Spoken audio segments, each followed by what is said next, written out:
Okay, Chris Sims here. Got a Grumman Tiger that's got its, Oil pressure. and you can hear a few things here.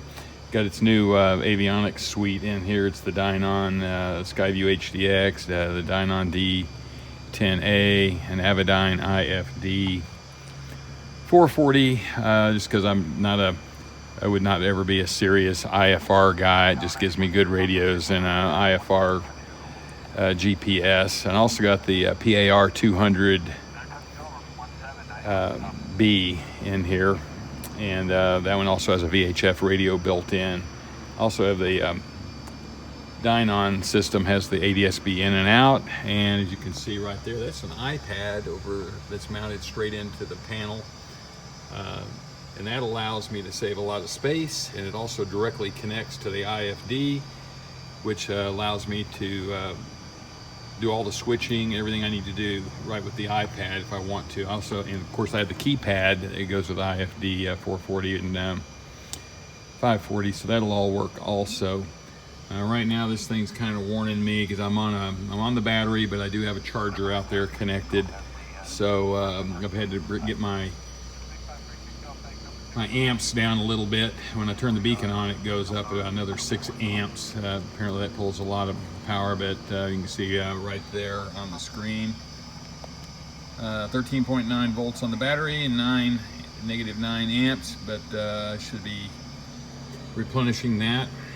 Still getting used to this thing. Kind of push a couple of buttons here. If I push that button, I can switch it over to the IFD 440. So these two things play real well together. One thing I did find out, that's a STEC 30 that hopefully in the not too distant future Dynon will get the autopilot for this aircraft, and then the plan will be to take this, have an autopilot that's in the background. This will be the control panel right there for the autopilot, and it will be controlled all through the Skyview. So that'll help. And bottom line, what'll happen here is the avionics shop will turn this big box into a glove box for me, which I really want. That's kind of an important piece of equipment on Little Grumman. The bottom line, we didn't have a lot of panel space, as you can tell. There's not a lot there, and I wanted to maximize it. If you don't really want the iPad, you potentially could put a giant glove box over there. We did save some weight. We got rid of a lot of stuff from the back. Currently on this aircraft, I'm having, besides getting used to it and learning how to maximize it, which is a lot to do, I am having to fine-tune some of the engine instruments a little bit. I know my fuel flow is not quite right. The shop set that up fairly close. I'm really not comfortable with my cylinder head temperatures, and if I switch to there, and I think if I go to engine tools, I guess it will also do a lean, but I can take that off, but I want to display those tools. Let's see if I can do that.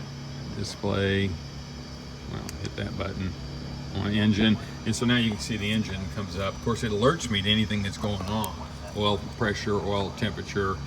I can have it alert for the cylinder head temperature, but bottom line, my cylinder head temperatures are all wrong, and they're kind of, I mean, they might be close. The back ones might be close. They go over 400 fairly easy on this, and I had an EI system before, and they would go over 400 if you leaned it very much, and that's probably typical of a Grumman product. But anyway, I'm going to try to, and my front cylinders are also showing close to 380, 390, whereas before they were like 340 or 330, running around 24 to 2500 RPM, and leaned back a little bit. Leaned to keep my back cylinders from going over 400. So that really resulted in about 9.5 to 10 gallons an hour, and about a 120 to 125 knot cruise.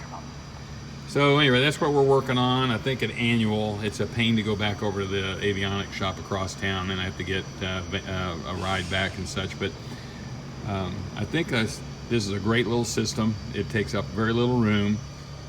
Everything integrates well. I like this PAR. It's also got a Bluetooth and stereo, so it's very nice there.